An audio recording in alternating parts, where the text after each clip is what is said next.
Today on the Dig podcast, I am speaking to Gemma Murphy.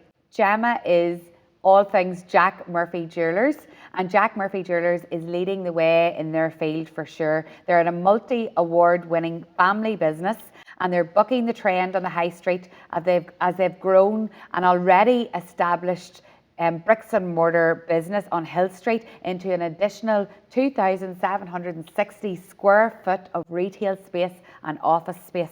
They are absolutely incredible at what they do. On the podcast today, I'm speaking to Gemma, who is the daughter and business partner of the famous Jack. Gemma is first and foremost a leader.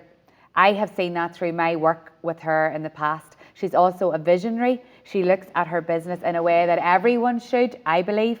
She's always seeking opportunity and pushing the boundaries. And I wanted you all to hear from her today, as I know she's going to inspire you to look at your business a whole lot differently. Welcome to the Dig Podcast Series 5. I can't believe I'm even saying that. Time is going so quickly. I am your host, Caroline O'Neill, and if you've recently found the Dig Podcast, it means you're ready to embrace the challenging yet rewarding world of business. I'm not afraid to ask those entrepreneurs, leaders and visionaries just how they have achieved that success. We need to know. So join me as we are challenged and inspired on the Dig Podcast. If you enjoy an episode, please remember to screenshot and share on social, tagging Dig for Success so we can connect and I can reshare. So welcome to the Dig Podcast, Gemma. Thank you, Caroline. I'm delighted to be here. Oh my God, I'm delighted. So for anyone that maybe wasn't following me, I actually worked with Gemma and the team at Jack Murphy, and I'm wearing my necklace today, and I wear it every single day, my mama necklace that I got from you guys, and my whole time working with you actually made me follow your journey even more, Gemma, because it's such a special business and team you have there. So I want everybody on the Dig podcast to hear just why it's so special. But tell us, Gemma, it's established 50 years, but obviously you haven't always been there. There was someone great before you. So do you want to tell us a wee bit of background? Yes, no problem. So my dad started the business. My parents were partners. So both my mum and dad established the business in 1972. So we celebrated 50 years in business this year. They started in Downpatrick. That's where they're originally from, but they settled in Newry. So we have been a family business. My dad is going to be 80 this year. So he has a wealth of experience. He went into the trade when he was only 13. He started as a watchmaker and an apprentice. So I am the youngest of 4 children, and nobody had gone into the family business. We all had set our careers, and then my parents had decided to retire. They were going to sell the business. This was about 14 years ago. And I was a social worker. I always wanted to be a social worker. I was always in the caring field. I didn't even work in the shop when I was younger. I was pulled in from time to time, but from a young age, I had always worked in a caring role. And the recession hit. Mum and Dad had just put the business onto the market. They had a buyer lined up, and the recession hit. The banks weren't lending money. So I had decided that I would support my mum and dad. I'd come in part-time. So I worked as a residential social worker. So I did a couple of 24-hour shifts as social worker, and then worked in the shop 9 to 5 the rest of the days. And the plan was just to get them through, to get the shop through the recession, and then they could put the shop back on the market when things settled. But I absolutely fell in love. I seen my dad's drive and passion, which I had never really had a true insight until that time. And I decided to give up my career that I had studied and worked hard for. It was difficult. It took me a while to really let go. I did both for a few years. And then I just decided to give my all to Jack Murphy Jewellers. And my older brother followed suit then 5 years ago and left his career and came and joined the business too 5 years ago. So a lot has happened, and I'm not where I thought I was going to be, but I am so happy in what I do. That's amazing. And things have changed so much. So your dad obviously doesn't work there anymore, and you came in and things weren't running the way they are now in loads of different aspects. But what has changed over the time that you've been there? I know a lot, but I mean, give a broad overview. Yeah, so we were always kind of the higher end of the retail jewellery, so we always specialised in diamond rings. But when I first started in the shop, we didn't do silver, we didn't do branded jewellery, and I felt it was kind of when Pandora was really at its peak. So I felt that some people were maybe intimidated or nervous to come into our store, and for me, the buying trend had changed and people were getting engaged older. So generations ago, people got engaged at 19, 20, 21, like my parents. But now people were getting married or were having their careers and working and getting married older. So I wanted to identify and build relationships with people at a younger age. So I thought it was important that we had some fashion jewellery and branded jewellery so that we got to know customers before it came to buying engagement rings. It was important to get our name out there and create social media to have a platform, and I suppose that was one of the first changes. And I have no business background, I have no marketing background, but it was very much just learning on the go and looking to see what other people are doing in other industries and how we could bring that to our store. So we introduced branded jewellery, we started doing events, we started to work with other people in a similar industry, and get our name out there. And my dad is still very much involved in the business, just not in storage. You would rarely see him in the shop, but every day he does a little bit of something. It's his baby, and It always will be his baby. But yes, he calls me the boss, which is very appropriate.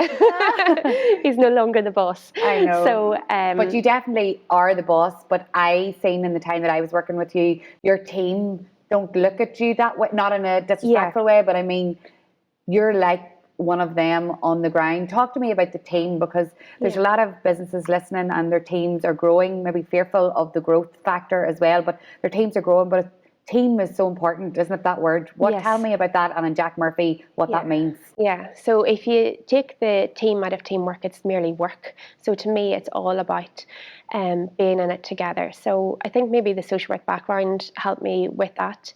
My dad isn't an easy person to work for, so when I first came in, it had its challenges. We are very loyal. We have a lot of long committed loyal staff. We have people with us that are 28 years, 22 years, 19 years, 16 years. But as we grow, we've had to bring in new team members and make sure that they fit and they're part of the family. So for me, it's very important that when we recruit or we take somebody on, that they're part of our values, part of our culture, part of our core. And I think that's very important when you're growing your business, that you don't take somebody on just for the sake of it. We have struggled and tried to manage and make do just until we find the right person. So rather than taking somebody wrong into the business. And that's where maybe we've done things where I've done the social media until we were ready to take somebody on, to let somebody do that role. But for me, we all work and grow together. We understand that people are humans first and resources second. That's crucial to me. Everybody has a life outside of work, and you have to understand that.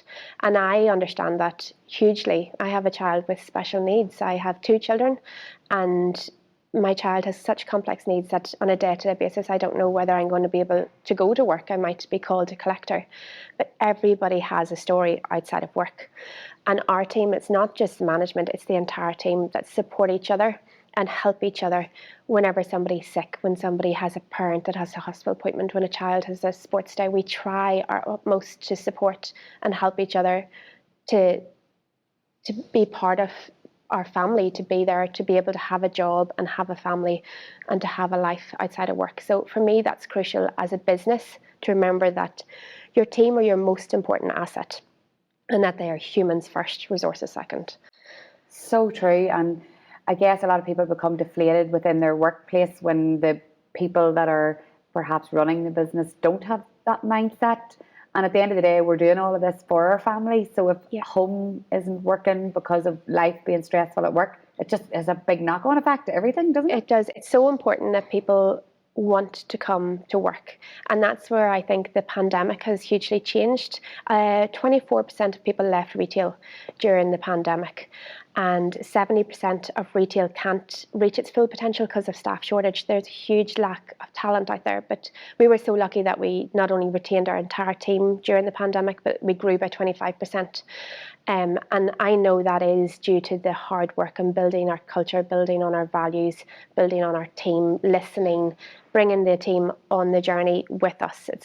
It's so important to communicate. People don't like change, so as long as they're aware of the change and they're part of the change, that they feel more involved, that they're more bought into the business. And for me, our entire team want the business to succeed. It's not just me. It's not just me trying to drive Jack Murphy Jewelers. It's our entire team.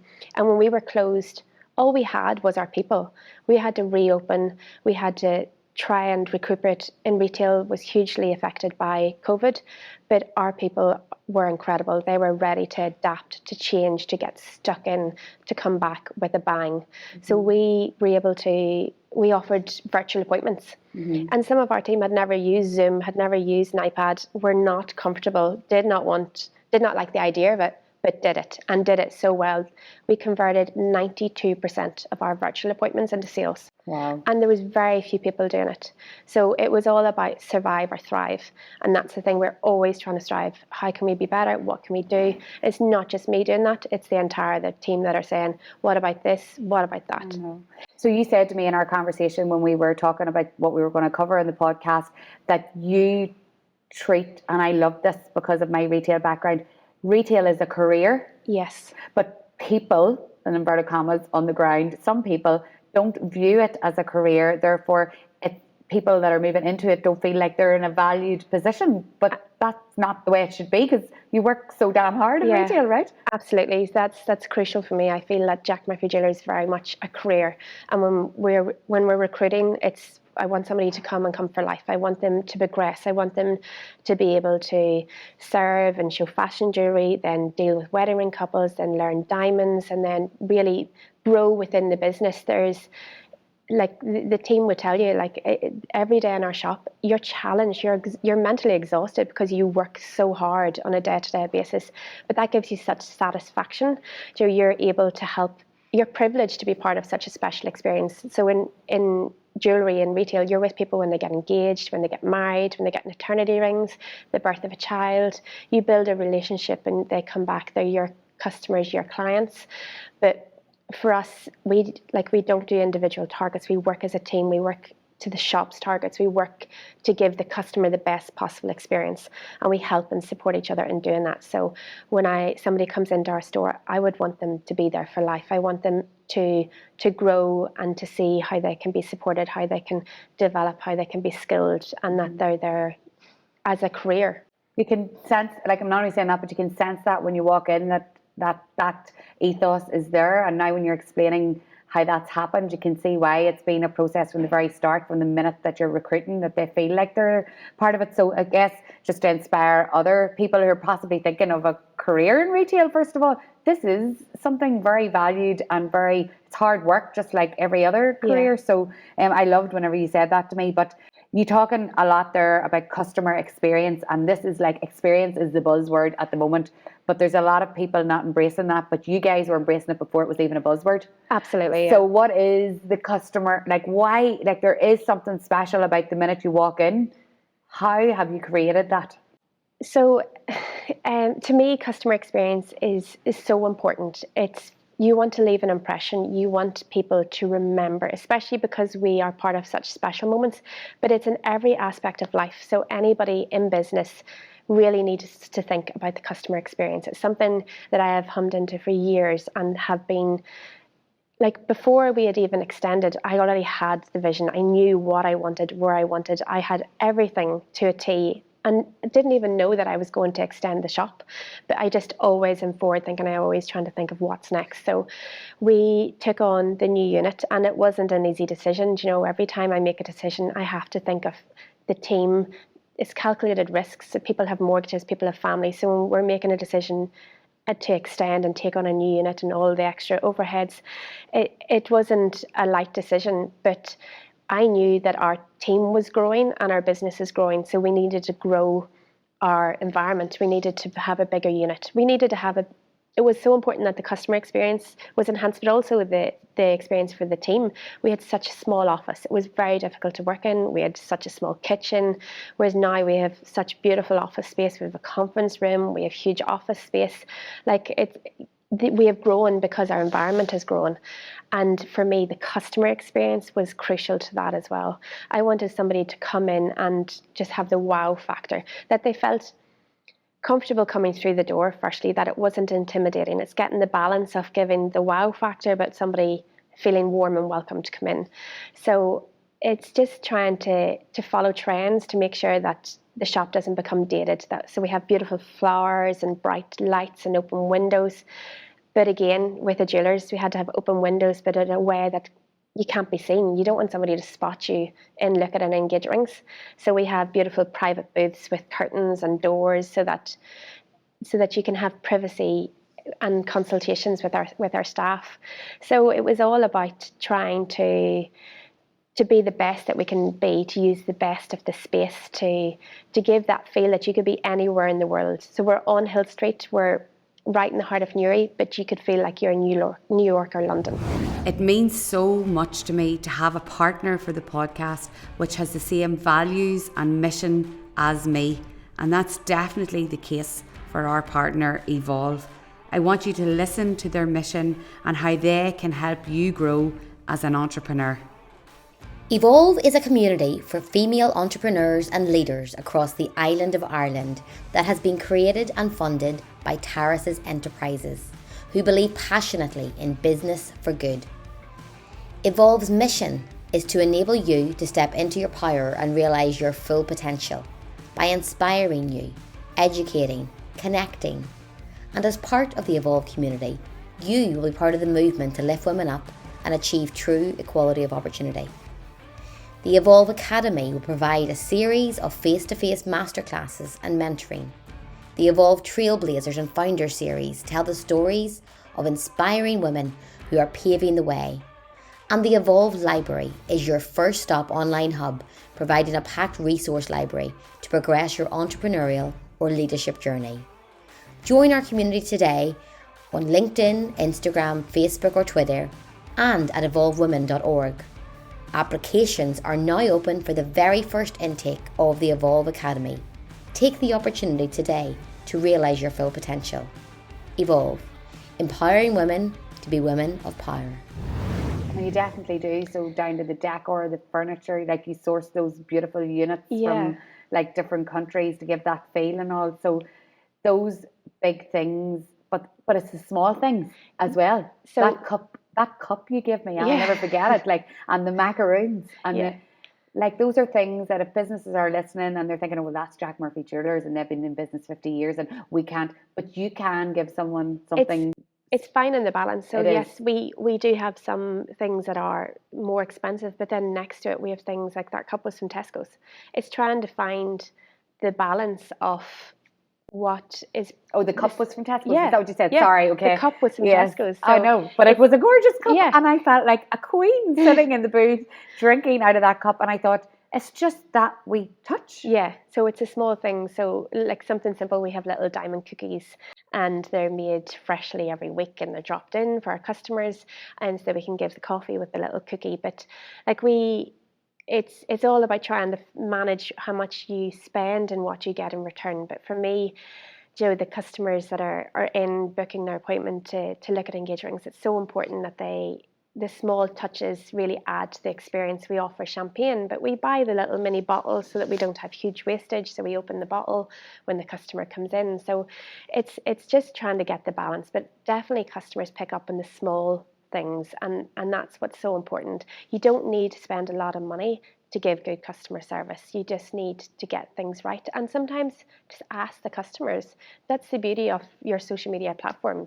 You get a feeler for what should you do or shouldn't you do. If you're not sure, do a poll, ask the questions. So sometimes you just need to look at things from a different angle, step back. That's what I say. Like when you go to a hairdresser's and you're handed a cup of coffee, it's absolute gold. So Gold. why wouldn't you want one when you're in for I a 1 hour know. consultation? I know, and even in the hair, like there will be lots of hairdressers, Yeah. beauticians listening, and I know in my hairdressers through COVID they weren't allowed to do that Yeah. anymore, and then we see whenever they were allowed to, and she give, like I said, oh my God, and she's like, really, does it mean that much? And I said, Yes. this is the only cup I'm going to get today that is not cold. Yes, So yes, exactly. So you're right, just small wee things that don't cost a lot can add to the journey, and that's definitely what goes on at Jack Murphy. Like if you haven't been, like as Gemma said, everyone's welcome to have a browse around. I definitely recommend, even if you're not ready to buy at this time, to go in and see what she's talking about. It's worth the trip. So what, like I've said here, like you've been on a journey, obviously you were a social worker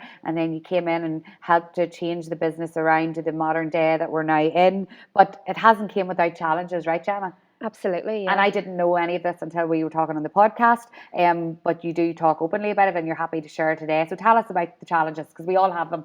Yeah, so different for everybody, obviously. I was just talking about a talent when I was speaking to you on the phone. I was talking about how in business often IQ is so important. When people are recruiting, they look to see their exam results or how they did in school. But until recently, many people didn't know this, but I have the spelling ability of a 6-year-old and the reading ability of a 7-year-old. Now, obviously, I haven't had my last assessment since I was 21, but I don't think a huge amount is going to change in the past few years. But yeah, so like I find in school, I find everything is difficult. Reading something, trying to communicate here today, I probably stumbling over.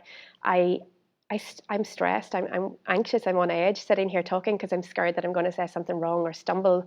And You I've got absolutely prompts haven't. here beside me. I know, but look, if it puts you at ease at all, you absolutely haven't. No, I'm engrossed in everything my you're saying. confidence. Yes. I'm putting myself out there. I struggle, and you know this from your time in retail. People want to know people, and I struggle to put myself out there in the front of the business. And Charlotte, our marketing manager, is always, and our whole marketing team is always pushing me to do that, to put myself out there. But I struggle with that, and that's probably confidence coming from the fact that I'm dyslexic and I'm dyspraxic, and I would have struggled in school. I would struggle with English and writing. So that's what I said back at the very start when I started doing all different jobs, and even just asking a customer for their name. Like I have to ask them to use spelling Caroline. I couldn't spell that. You know, my own child's name is Aoife, and I have it saved in my phone that when I hit A, it comes up automatically because she's 5 and I still spell her name wrong. So that's not fun in the world of business. No. And putting yourself out there. But it's so important to not be labelled and not to let a label get you down. And I never have. I've always never let it stop me. It takes me twice as long to do something, 3 times as long to do something, but it makes me more determined and it makes me work hard. And that's something that I really believe in talent and embracing all types of talent. So I would say that I'm emotionally intelligent rather than having like a high IQ. So I'm more in tune with what is going on, how people are feeling, reading situations and engaging with the team. And that's something that I think not everybody has, and it's important to tap into that. It's so important to recognize all forms of talent, and hard work beats talent when talent doesn't work hard. And so it's all about trying to support people and build their confidence. And I understand that because I've been through that. And that's something that once I looked into it, so many entrepreneurs and people who do so well in business have also faced those challenges. A lot of people may have been dyslexic or dyspraxic or found struggled in school or been expelled from school. I find that really interesting that it doesn't stop you. It makes you more determined. It makes you work harder, and such a sense of achievement when you do that. So that's what I've found in business anyway. It's made me appreciate all forms of talent. And there's 2 sides, like that's absolutely unreal, and thank you so much for sharing that. But I know you sharing that, there's probably people listening going, oh my God, that's me, and I feel like I'm not worthy of a position because of those challenges. But I suppose as people who are trying to recruit, looking at it, they need to be aware as well of of this? Absolutely. I think workplaces need to be very supportive. So I think it's known as Neurodiversity, and there's a lot of research coming out now. Even for us as businesses supporting customers, making sure that websites help people and things like that. I think it's something we need to be a lot more aware of, and people are talking about it a lot more now. And it's all about, to me, in business, there's such a battle for talent. I think recruiters need to understand that it's not just about it's the not exams. just about the exams. It's not just about how somebody has done in school. As I said, I'm a social worker. On paper, I would make a terrible jeweler. I had no jewelry experience. I had no business experience, but I got stuck in and I covered all different aspects of the business, and I earned my place as a partner. I just didn't get that handed to me. I went in and I worked hard. I was determined. I learned, I studied, I did my exams, and I am now a partner. And that didn't just happen by chance. That happened because I worked hard, and I now know and recognize that I can lead, that I can inspire, that I can support. And it's so important that other people know that and don't let a label stop them. And it's not just like dyslexic. There's so many things that people hold themselves back because of something, and it's so important to just put yourself out there and prove that you can do it. Oh my God, unreal. There's so many people going to be twitching and saying, what am I going to do? I'm going to actually embrace these challenges and move forward when they hear your story, Gemma. It's unreal. There's people listening now, and I know that they're in a very saturated market. Like, there's so much different types of businesses, and a lot of the areas it's saturated with so many different businesses. But what advice would you give to a business that's listening that's struggling to stand out in their field? So, there's so many different types of businesses, but so many within that. So how do you stand out in your field? Like, you guys are standing out and you've touched on it, but what advice would you give to business owners? Well, the first thing that I say is you do you. There's nothing that upsets me more when I hear people that they focus on what their competitors are doing and what's going on around them. So for me, I focus on Jack Murphy Jewelers. What everybody else is doing is up to them. I want to see what we can do and how we can be better. And I actually love looking at other industries rather than our industry. I love to see how people are changing, evolving, trends are changing. But also surround yourself with great people and great things will happen. So that's where I've talked about your team and your culture. And that's somebody out there might work for themselves, but it's who they network with. It's what podcasts they listen to, even the fact if they're listening today, they're doing the right thing. So it's about trying to constantly learn and grow. I'm a very much a yes person, especially when I first started out. I got stuck into everything. The people say I'm in everything but the crib, but it's not for no reason. Everything that I do because not only does somebody else benefit from it, but I benefit from it too. It's getting that balance. So at the start, I kind of did a wee bit of everything. Now I try to find what's right for me and that I can help and support. So I have lots of different roles, and that's something that I really encourage business owners. I'm on the board of our chamber, and recently I was appointed to the board of master jewelers across in the UK.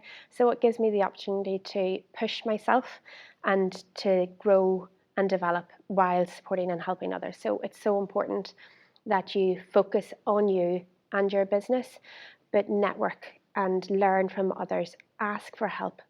If somebody was to drop me a message and ask to meet for a coffee, I would 100% ask. I would do that, and that's what's so important, to be brave and learn from others, but focus on your growth and your team by focusing on your business. Amazing. Oh my God, definitely. And even I'm listening to all of that and thinking, I suppose sometimes you get so consumed with what you're doing, you forget about the networking and the putting yourself, you're just doing your thing and you get so consumed by it. So I think we all have a lot to learn from listening to that. But Gemma, I could talk to you all day. So open and honest, and that's what people need to hear, and never being afraid to say you don't know and, I'm not sure how and all of that. Like, I know you would definitely say that's definitely something you should do, because doors open when you start to say that. Absolutely. So where can people follow the Jack Murphy experience now? How can they find you and keep up to date with everything? So we're on Instagram and newly on TikTok. Sure, that's a whole other podcast. We'll have to follow you on TikTok, okay? So we're Jack Murphy Jewelers. So we're based in the heart of Newry, in Newry City Centre. But as I said, it's we love being part of the retail community, and we love to learn and evolve, and we love to network with people of all different business backgrounds. So we'd love to welcome anybody in store, but we're just delighted to be, when I say we, I know I'm here, but I'm just here representing Jack Murphy Jewelers. So we were delighted to be on the podcast today. You're delighted, I'm delighted, but also you have a fantastic website as well. So sometimes it's hard to get that kind of jewellery offering in a family-run website, but online is what I'm trying to say. And me and you worked together a wee bit on the website thing when I was working with you. We're influencing campaign, and people were going to your website, buying the jewellery and having that experience without ever coming in store. So what is your website? It's jackmurphyjewelers.com. Okay, perfect. Thanks. So yes, thank you so much for coming, Gemma. And yes, I can't wait until the next podcast when you're going to tell me all about your TikTok success. Thank you so much. Thank you. As always, thank you so much for joining me on the Dig podcast. It's my absolute privilege to speak to thousands of you each week. If you want to connect and become part of the Dig community, then follow Dig for Success on social media or sign up to our email list on digforsuccess.com. Until next week, just remember, this is your time to drive your business forward.